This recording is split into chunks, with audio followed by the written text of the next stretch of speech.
Well, I'm Filosof-Schipper. I am in Vancouver Quadra, and lots of things are important to our ridings as other ridings, but for me, I think it's about taxation and personal freedom. That is why I am choosing the PPC.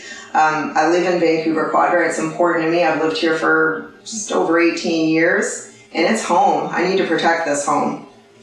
I've joined the PPC because I was incredibly disenchanted, started being disenchanted with the Liberal government within 60 days of them being elected, where Justin Trudeau sat in front of me and promised to lower the deficit, and he's done absolutely nothing in that direction. And when I clearly asked him, why did you do that? Why is the budget deficit growing? And he said, just because I can. So I'm Azmairnin Jadavji. I'm running in North Vancouver. The issue in that riding, like in most ridings in Canada, is affordability. And I feel that a lot of that stems from its supply and demand. We're bringing in too many people in at the same time into Canada, and they're going to be set up for failure. Because our people that are here already have difficulty with housing, transportation, education. So we have to have sustainable, sensible levels of immigration, and I can speak to that as an immigrant because I'm an immigrant. I relate to the community, at Santa as well, and so that's an important issue in North Vancouver, and which has a 24% of the population in North Vancouver are immigrants, and they agree. So the people have been there for a long time. My name's Hansen Ginn. I'm the candidate for New Westminster-Burnaby, and much like actually what Azmairnin just mentioned, it's really about affordability and taxation. That's what it feels like from talking to people when I've been door knocking. Right? And I chose PPC primarily because I feel what PPC stands for is actually, in terms of values, actually reflects what I believe in. Thank you. So on that point, when you're talking about immigration, there's a lot of hype out there that the PPC, People's Party of Canada, is a racist, anti-immigrant party. Do you have any thoughts on that? Just a few. Okay. That's a horrible thing to say, and now it seems that the word racist is being bandied about to anyone that is in disagreement about anything from taxation to any sort of social policy. So many of us are from other countries, many religions represented, even at this table, and we've never once said we're not going to have this race or that race. It's inflammatory and it's wrong. It's really wrong. Wanting to bring our immigration levels to, as Azmairnin said, to manageable levels where people are set up for success, not failure.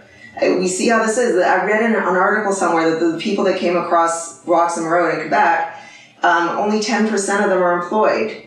Well, that's fine when you've dropped everything and you're running for your life, and I'm not sure they're running from their lives in the U.S., but let's say other countries. And I think we should support genuine refugees, and we will.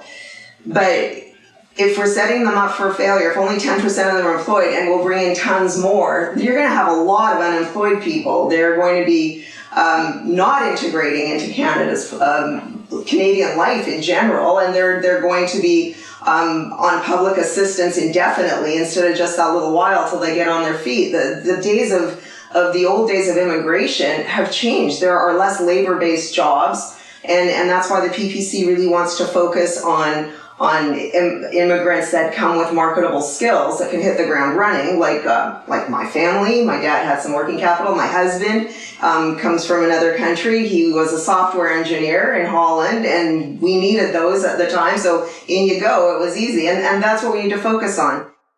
This country is going in the wrong direction. People think that this is okay, that we don't mind spending billions of dollars outside the country and then not have enough money for Canadians, for our healthcare, for our social programs, for our Vancouver, the Vancouver people living in the streets, for our veterans that have stood up for Canada around the world and require our help now that they have been injured. And he has clearly told them, there's just no more money for you. This is not acceptable for me as a Canadian. So we say the Uyghurs in China, and they're having a lot of trouble there. The Christian Yazidis in Syria, and above all, I mean, this is maybe my pet thing coming from Vancouver, is the LGBTQ community in very non-friendly countries from the Middle East, maybe Indonesia, stuff like that. And Maxime has openly said repeatedly that he wants to prioritize those refugees. I think that's a worthy cause. That's a good use of our taxpayer dollars. If I can speak to that, Sure. I have personal experience with refugees. When people are in dire straits, we should be helping them. And during the Afghanistan war in the 90s, I formed sponsorship groups, and I brought in 8 families. And what we did is we indemnified the federal government. So should these families go and collect social benefits, we would repay the government. And because we had skin in the game, we made sure as soon as they arrived, we found them affordable housing. We got them mattresses from the Salvation Army, and in our group, we had accountants and lawyers, and so they mentored these people so that they could be set up for success. And charity, charity begins at home. If government is doing it, then it's like entitlements happen. So, and for centuries, charity has always been an individual or community spirited thing that's done, and now it's moved into a virtue signaling, and it's. They get the photo op and then they just leave them on the street, and that's what we find. 17% of those Syrian refugees are homeless now. So, and these people are doing better statistically than the people that were, as you say, just brought in. The government left here you are, see ya. And they are thriving, and they are integrating into awesome Canadian life. And that's how I think it should be, that the people that are privately sponsored statistically are doing much, much better than the rest. It's definitely, there's no questions that those statistics are valid. You can look them up. And I think it adds to your point that when you're looking at skin in the game, when the community is really focused on it, that does help people feel welcome and integrated. Whereas what happens when the taxpayers, it's out of sight, out of mind. Oh, we need to help these people. But they're not really helping them. It's kind of a scapegoat to get out of. Money's part of the help, but it's not the whole thing. They do end up isolated, and we see this in enclaves in places in Europe like France, and Emmanuel Macron admits it, that there are enclaves now, and in Sweden there are areas that are virtually unpoliced, in Malmo, and you see this in Calais, where they're very well-intentioned. We want to help. Humans are humanitarians for the large part. We do a lot of bad stuff too, but we want to help, but this isn't how to do it. It's not how to help. We have to have sustainable levels and then bring in more. And also the 150,000 ceiling that Bernier has put in is not static. We can change our minds. If these guys are all integrated and doing great, bring in more. We do need more people to work. I know even where I work, so many of the people are immigrants, and so many of them come with skills, and that's great. There's the fraud, and when you're not interviewing people who arrive, they're getting their information from sometimes unscrupulous sources, and they don't know what they're coming here for. They don't know how it's going to be, and people need to be aware. Yes, and that is what we need to do. And we can't do it with massive numbers. We can't interview everybody, so that's why we have to roll it back to where we can manage it, and then grow it from there as we see that it's working. I'm going to tell a story. So you guys were attending, it was my barbecue that we had, PPC barbecue, and this nice family from Iran came to support, and I was talking to them as we talk, and I was saying, what brought you to the PPC? So the mother was telling me about her friend who also made it to Canada from Iran, and was walking down the street and ran into the person in Iran who was torturing them in Iran. Wow. Yes. Wow. Can you imagine walking down the street in Burnaby and actually seeing the person who tortured you in your country of origin? And so to me this says, where was the vetting? Where was the interview? What were these guys' papers? There seems to be some purpose behind that. When Trudeau brought in the Syrian refugees, he said he'll bring in 20,000. We wound up bringing in 74,000 refugees. We sent planes to pick them up. Usually immigrants buy their own airfare and come here. We sent them planes as a VIP treatment to pick them up. And they were brought in in a 3-week period over Christmas. You can't screen 74,000 people in a 3-week period over Christmas. So even if 1% of them are Criminal. or even worse, Yeah. you know, like Yeah. Worse, yeah. then we have a ticking time bomb here. Right now, there's 700 people in our country, and it's going to be taxes and terror, just like they have in France. There's terror, you got to tax people so you can protect them more, and more terror, more taxes, and taxes and terror. And infringe on your liberties as well, right? Because now the people that aren't committing any crimes are suffering from that. You're not allowed to go to certain areas. They're frisking everybody. You got to walk through metal detectors everywhere you go, and so on. So I don't think most Canadians want to live in that kind of lifestyle.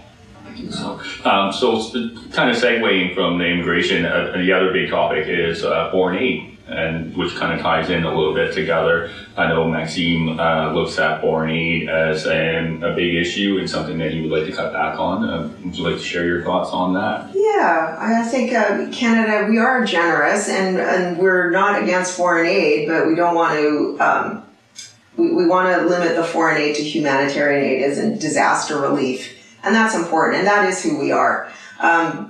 Foreign aid in terms of participating in wars that are not ours, no, that's not where we want to go. Well, first and foremost, we should be looking after Canadians first before we start trying to help other countries, right? All the millions to billions of dollars that Trudeau's been sending to other countries, especially Africa, to further infrastructure, which will be helpful, but to fight climate change particularly, how is that going to by adding, where's the return on investment on that?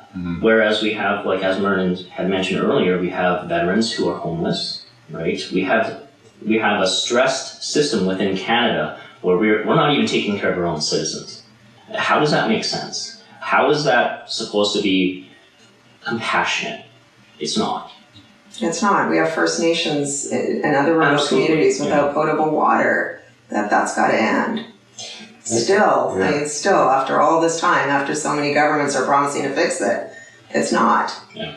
And it's virtue signaling. When that $10 million check goes to Rwanda, and goes to the government of Rwanda to disperse their funds, chances are you send $10 million to a government that does not have the traditions of accountability, transparency. That money might go in there. Not where it's designed to go, you know. So well, you see that in other countries that you go and you know the leadership are billionaires. That's with a B. And you see the average person is barely literate and it's filthy. They're unemployed. A lot of people hanging around. No one's at work. You know, and we see that. That's where our aid dollars go. There has to be accountability with that.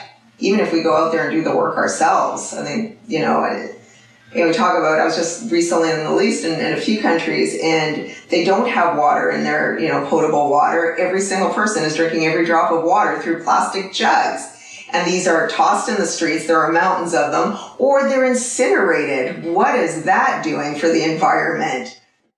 And even our own social programs, they don't check back to see whether the money they poured into East Hastings Street is appropriately used. We don't see East Hastings changing. It's actually getting worse. So clearly, we're not doing it properly, but nobody's making the changes because they said, well, we've put so many millions of dollars every day into East Hastings, so we're attacking and people are still dying. And people are still dying. And living outdoors. So, there has to be some accountability. And my big thing is every 4 years is the only opportunity for Canadians to hold their government accountable and to see whether they're managing it properly.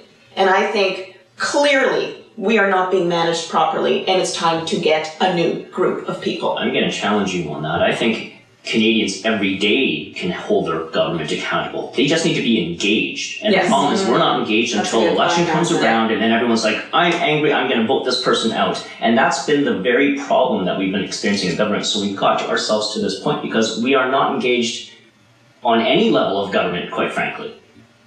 Well, in Vancouver Centre, we have a Liberal member of Parliament who has seen in her 26-year tenure unaffordability of housing skyrocketing, the East Hastings, the opioid crisis skyrocketing, and all she did come up with yesterday was, but we have opened a clean injection site.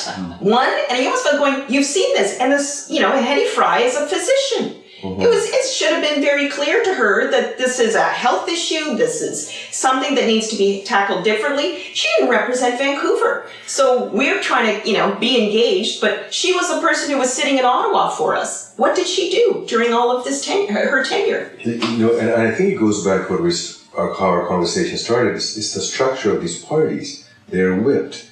So they're accountable to the PMO's office, not to their constituents. Exactly. Right? So it doesn't matter. That has to change, and Maxime Bernier has very clearly stated that everybody goes there to represent their constituents and vote the way they feel is the right way. And I want to go, and I think you all want to go and represent your riding, represent the people that are sending you there. You want to help them to a point and then get them back on their feet. You don't want to keep enabling them to be stuck in a position where I did ask Maxime Bernier, he mentioned it at the first time I ever saw him when we were here in November in Vancouver, and he's made some sort of speech about decriminalizing drugs, and the way he put it, it was almost like a comedian, the way he said it. He said, if you're addicted to drugs, we don't need to punish you. You're already punished. So I think we're looking towards decriminalization. It's horrible to fill our prisons full of people who need care. Healthcare, mental health care, and homelessness. If you're an addict or you're struggling with serious mental issues, probably a function of abuse or something, you're not going to deal with drugs or your mental issues if you're sleeping under a park bench. So we need to go top down from this, and so we need to help them with finding a place to, like, a roof over their heads and get that going, so then we can cure the addiction issues. Otherwise, it's just going to get worse, and it is getting worse as we see. What are your thoughts on climate change, and how can we move forward on that? I think it's important to address the environment in a very general way as well as in specifics. Yes, we have a pollution problem, whether it's CO2 or whether it's particulate in the air, or whether it's plastic in our oceans. We do need to maybe change how we as individuals do things, but I think it's incumbent upon the individual to make changes. Maxime Bernier wants to get rid of the climate, the Paris Accord, and I think that's a great idea because it is not binding, and if every single country isn't in on it, all we are doing is putting Canada at a financial disadvantage on the world stage. So impoverishing Canadians who contribute almost none of the world's CO2 and other pollution is not going to solve the problem, not globally and not in Canada. Our carbon footprint as a country is very, very low. Our pollution footprint is very, very low. So for me, the carbon tax that we have is just a tax. We do need to exit the Paris Accord. It is not binding. Other countries that have signed it are also not following up on what they said they would do. It's just a feel-good nothing burger. It's not binding.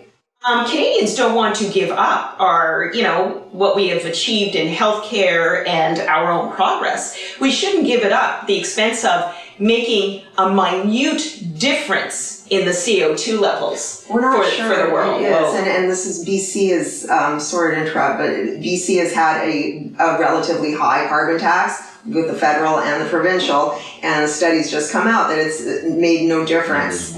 So in the meantime, a lot of tax dollars have left Canadian pockets. So it's not working. It's just a tax. And I think it was Margaret Thatcher said that it seems like it's just an excuse for wealth redistribution. And that scares me, especially when it's not even redistributed in Canada. It's leaving our country.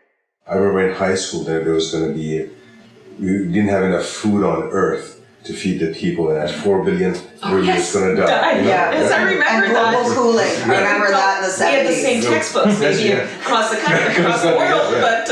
And then there was a nuclear Armageddon. Yes. You're like, no, we're going to die because there was going to be a war. So this is Chicken Little stuff. Right. And what it does is these are the red herring to redistribute power and wealth.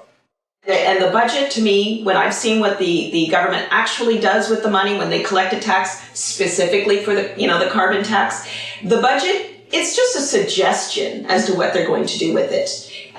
Sending it outside the country doesn't do anything for Canadians. So this is what we need to change. And to touch on the topic of climate change that you had mentioned, it's like, in terms of Canada, it's like we're not even one of the largest contributors in terms of Pollution in general. If we don't have China, India, the United States on board, like, what are we going to accomplish? We're not going to accomplish anything. Exactly. And further, if it's not economically viable, anything we're doing, we are not going to get the Chinas and Indias, et cetera, on board. Absolutely. We are simply not. All we are going to achieve is to lower the standard of living of Canadian citizens. That's not good.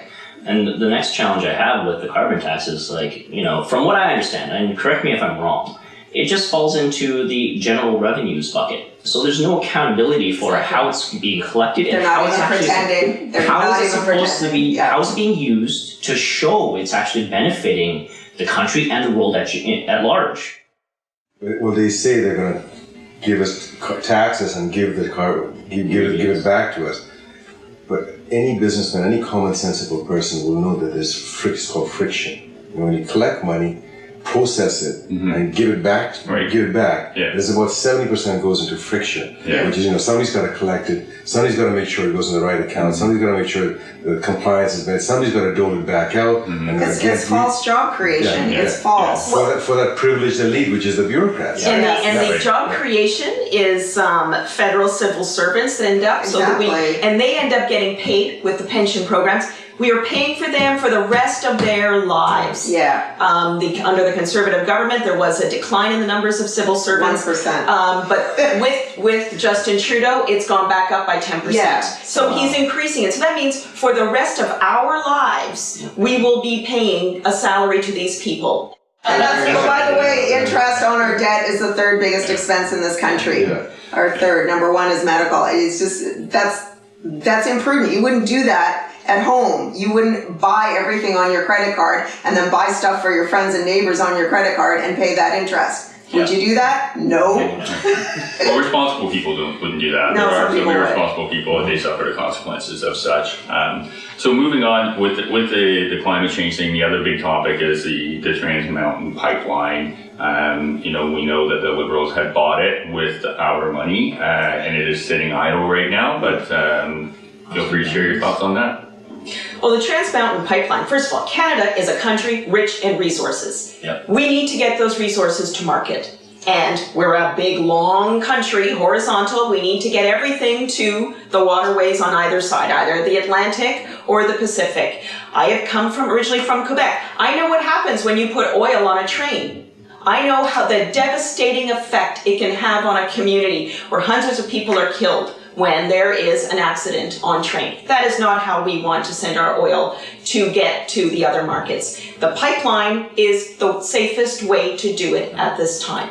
And by having this stop and go effect of whether the pipeline is happening, is not happening, might be happening, we're making Canada look like it's too hard to do business there. Well, we've lost a lot of just investment. making, and that's just it. So investors are going, Canada is peculiar, too hard to do business. They say yes, no, depending on what appeared in the news that day. Well, every time they say they're going to approve something or move forward with the TMX pipeline expansion, it's just, in my views, coming in from Alberta, it's nothing more than a bait and switch. It's like, we're going to do this, we're going to push forward because we bought it and it's all going to be good, Alberta's going to be happy. They're trying to buy votes. Sure. Right? And then every time it's like, I called it, it's like, it's just, they're going to buy it, he's going to catch flack from the environmentalists in BC, and he's not going to do anything. So, and look at it, he hasn't done anything. The PPC will do it. The PPC will go ahead, we will invoke the charter and make it happen. And it's not that we don't care about the environment, we live here, but we are decades away, not we, just Canada, everyone in the world, we're decades away from an oil-free economy. In the meantime, Canada needs to be the best at it. If we're importing oil, what are we are not controlling certain things, such as environmental standards, spill protocols. We've given up control of that. Standards of employment. We're not, those aren't necessarily Canadian standards for the employee safety of these things. And also when we're buying foreign oil, where is that revenue going? So I have a problem with that. I mean, say what you will about the Saudis, but they are funding what is going on in Yemen. and they're doing it with oil money. So we need to be the best at this. So when you look at when you go to the pump, you're paying the taxes there, and then you're subsidizing the industry on top of that as well. I'd like to think that from what I've read with Maxime and the People's Party of Canada is they definitely want to get rid of all corporate welfare and make things fair across the board. It's billions and billions, Yeah. and the Conservatives recently came out with that too. I guess they saw it was working for Max, Right. so they need to. But it's a small fraction of what we'll do. Right. The PPC, yeah. And also they brought in a lower income taxes, but it's still not. It's just slightly lower than ours. But they didn't raise the basic deduction, so Right. it's not better either. So on that topic with the income taxes, Max talks about some various different options, flat tax and removing a bunch of the tiers within that. Do you want to share your thoughts on that, Hansen? I am all for simplifying it. If a person used to tell me, it's like, if you're stuck in confusion, there's a reason for it, and it's disempowering. If you simplify the tax system to two-tier bracket, you know exactly where you fall in, you can understand how it works, and you're empowered to make better decisions. Right now, with everything as a progressive slide, depending on how much you make, it's very confusing. Even CRA makes mistakes if you call them to clarify something, if you do your own taxes, that type of thing, horrible. right? And it's terrible. You're losing out because you could be submitting taxes and not realizing that there's things in place that you could benefit from. Right. You don't know any better. Yeah. So how is that empowering? How is that better for the citizens? Yeah, going back to our citizens, we spend about $7 billion a year in tax preparation services to find those little loopholes Yes. and credits so that we can take full advantage of our income tax system. $7 billion a year. So with this flatter tax system, our Canadian citizens would save that. And of course, CRAs, now it's not going to be rocket science. So that bureaucracy would shrink dramatically, And so I think it's a no-brainer, Right. It terrifies people to change that system, and that's a lot of people is like, you're going to lower the tax rate for everybody. But I mean, we have a mind-bending tax system that people have to spend. That it's a $7 billion business to figure it out. It's designed to confuse, and the little bits of taxes that are in there are trying to pander to very specific groups, always along the way to buy votes. Yep. And this is what we're stuck with now, and these are the things that we need to change.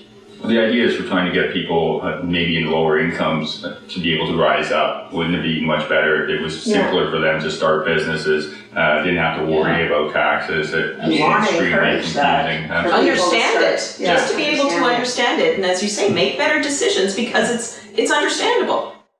4% of talent is leaving. Yeah. Yeah, We it's have- a brain drain, essentially. We have to remember, first level of government in everybody's life is their own household. Absolutely. And you're right there. You're making the decisions. Then you have your municipal.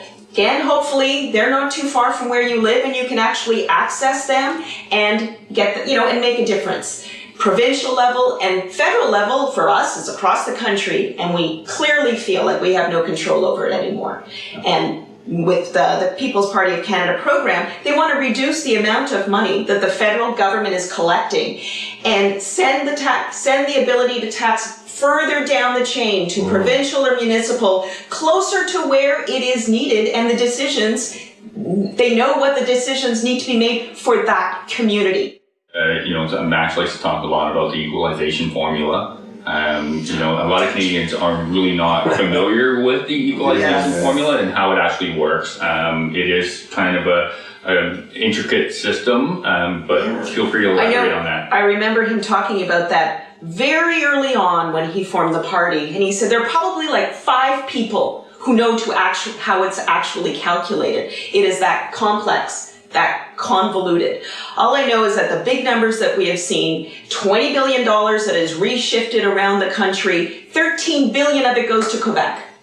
Now, anybody who travels there can see that is not a province that is in need of that much welfare from the rest of Canadians. But it's become dependency. It's become dependent, and somehow there's no will to change that. Why would they? Yeah. So- There's no incentive to. Yeah. Yes. But it's also interesting about equalization payments. I watched a video on YouTube, and Nova Scotia is having an internal dispute because it's not distributed evenly within its own province. Oh. And they're not even happy about that. It's like, why does that city get more money than this city? You know, it's interesting actually, because it's all it is just here's a bucket of money. You guys figure it out. I think that's another level of government that's designed to confuse. So we can't track it. We can't, figure out whether it's doing what it's supposed to do because it's just too complex and convoluted. We want to simplify all of this. Yeah. It all ties in together. It's kind of ironic that there's a lot of Canadians that are anti-pipeline coming out and working with Albertans, but they don't realize that it is an economic powerhouse that's helping to distribute that money to pay for your social And taking programs. out almost nothing. BC takes out very little in equalization payments, almost nothing, and Alberta is even less than almost nothing. Right. So, and that's not fair. And also, when we're talking about solving problems out here, if we took some of that money that's all going to Quebec, we really could solve environmental problems out here and infrastructure, et cetera, and veterans, and it's not an equalization if it's not equal. The current government still expects that money to come their way. It's like, well, who's paying for it now? You devastated their industry. Yeah. It doesn't make sense. It's like, so where's your math? It's got to be very creative right now. Well, IFAs and Alberta want to separate because They're talking about it. They're talking again It's because flared up. they've got a budget deficit of I think $4 billion, but that is send $5 billion to Quebec. Right. It's like, where's the equalization? Yeah. If this all was a company, this would be called cooking the books. Right. Absolutely. Yeah. Absolutely. Simple, right? And the board of directors would be fired. It's interesting because it's like I read that Alberta's supposed to get I think like 9 to 19 billion back for the last year because of the economic downturn within Alberta itself. It's like, how about not having to pay it in the first place rather than going to a bureaucracy and then getting some money back And losing that money in friction. And then that leads all the Absolutely. and artificial job creation. That's not a creation of wealth. Government is not in a position to create wealth. It is in a position to take money and redole it, and that's okay, but with limits. Yeah. Real limits. There has to be value for the money, such as our medical system, and everyone has access. That's important, and that's a Canadian institution. Even though we could definitely improve it, like we talked about earlier. So government growing in size and scope every year without us getting something in return, that's got to end. Where does it end? There is no end in sight here. Right. You assume that the government is speaking honestly to you, but I think now we have realized that that's not happening over the last decades. And, we assume that the media is going to dig around and tell people the truth. And again, that's not happening so well either. Right. Because We could talk about freedom of the press and funding media Well, there's that $600 million. with taxpayer dollars and Exactly. What are these media outlets supposed to do? And they are not in a position to bite the hand that feeds. Yeah. And they're. I think It's Justin seriously- Trudeau actually made a joke about it. He did make a joke about it. I He did posted something it. great. Yeah, he made a joke that for $600 million, I hope I get some good press or something along that line. I'm paraphrasing at this point. Yes. And I posted, check out my Facebook. I did post that. I was I was gonna laugh, but I thought, this is horrible. It's true. Right. Yeah. Yeah. yes, it's not funny. Yeah, and also media outlets that are not in this under this umbrella are being kept out of events and debates, et cetera, and that's frightening too. That they're called fake news. Well, they're critical. That doesn't make them fake. Yeah. And even if they are fake, they still have a right. In the freedom of the press, we need to get back to that freedom of speech, freedom of the spread, and the freedom of speech includes the right to be wrong. It includes the right to be oppositional, and it includes the right to maybe share some ideas that are different and new, even if they're scary. We have to have it. Right. Yeah, I mean, I remember Jesus Christ. He had a different point of view. Right. And Yeah, he was Radical. he was a radical, Yeah. And here we are today because, some people let him speak, so. It should not have been that hard to get Maxime Bernier into the debates. He had, at the time it started, he had over 300 representatives, people running for MP, and you're telling us it's a startup, we're not really a real party, we're not big. The Bloc Québécois gets to go, they're a regional party and separatist on top. But we it should not have been this hard. That frightens me more. That was an attempted erosion of free speech. That's exactly and what it was. when you give away these rights slowly as they're taking from you, it is very hard to get them back. So this is what we have to fight for now. Absolutely. It's easier to fight in the first ditch than the last. Exactly. Sure. Yeah. Yeah, let's not have a revolution. Let's just scale it back. Do it the Canadian way. And that's the thing. Sit around a counter and talk about it. Yeah. People, Be sort of good governments and Exactly. If we can have the dialogue now, then we won't push people who actually want to express themselves, their concerns. You won't force them into a corner and go underground where they will do something eventually radical or even violent because they are being muzzled. And we're kind of starting to see that. Well, people are starting to lash out in their own ways because they're not allowed to have this dialogue. Like getting shut down just because someone calls you a racist or a xenophobe or whatever. It's They're ill-informed. I just want to have a dialogue so I can understand where you're coming from because maybe my views are incorrect. Right. And please help educate me. But you're doing not only me a disservice because you don't want to have dialogue so I can maybe learn something, but you're doing yourself a disservice by not helping me learn. Right? So I think our message is resonating with people. I know in my writing, we've been doing a lot of door knocking, and we find once we get the dialogue going, people say, and our support is growing. I know we're polling between 12 and 15% in our writing, which is fantastic. Fantastic, And on the way up. Yeah, on the way up. And all we need in our writing is about 28% to win. So Maxime Bernier still hasn't gotten to the debate. So we have to tell people, this is, don't split the vote. Don't vote Conservative. Right. Vote for us because we're the party. Right, or don't vote for the other parties even for that. No, they're splitting the votes. Especially if you're truly a liberal. If you are truly a liberal in your heart, Maxime Bernier has called himself a classical liberal. You will not be applauding control of the media. You will not be applauding compelled speech or restricted speech. That is not what liberals do. So I think liberals need to be looking at us much harder. Like people that have voted liberal, and I was one of them. I'll admit it. It's just. But we all voted for somebody else. We all voted for someone else. That's right. That's right. Well, I think most of the PPC voters were conservative or liberal voters. That's where they were from. Disenfranchised. Or disenfranchised. Or generally, yes, that's true. Disenfranchised people that were on the fringe. There's a lot of people that just don't vote, right? Yeah, Because they're jaded or apathetic because of it. No one represents them. And no one to vote for them. Right? So they don't believe in the system. It's like, they don't believe in the system. How do you fault them for that? So it's been a great chat. Maybe we can just close this up with a couple of final statements or some things that you want to say to the audience. Is there anything specific that you'd like to say? I'd like to say to the people in my riding that I will represent you, regardless of what PPC members in other parts of the country are doing. Max has explicitly told us to do that, and I will represent you. I live here, and we want lower taxes, more personal freedom, and respect for our government and from our government. That's where we are. In Vancouver Centre, we need a big change from our Member of Parliament, Hetty Fry, who's been there since 1993, 26 years. And she just told me yesterday that Justin Trudeau is a wonderful man. If that is her moral compass, we know his moral compass is bad, and that is her moral compass. We need to get rid of Hetty Fry, and we need to make a drastic change. 2015, we booted the Conservatives to the curb. We should be doing the same thing with the Liberals, and we need to go to somebody who's not going to tax you higher for their programs that are going to be, again, a burden on Vancouver.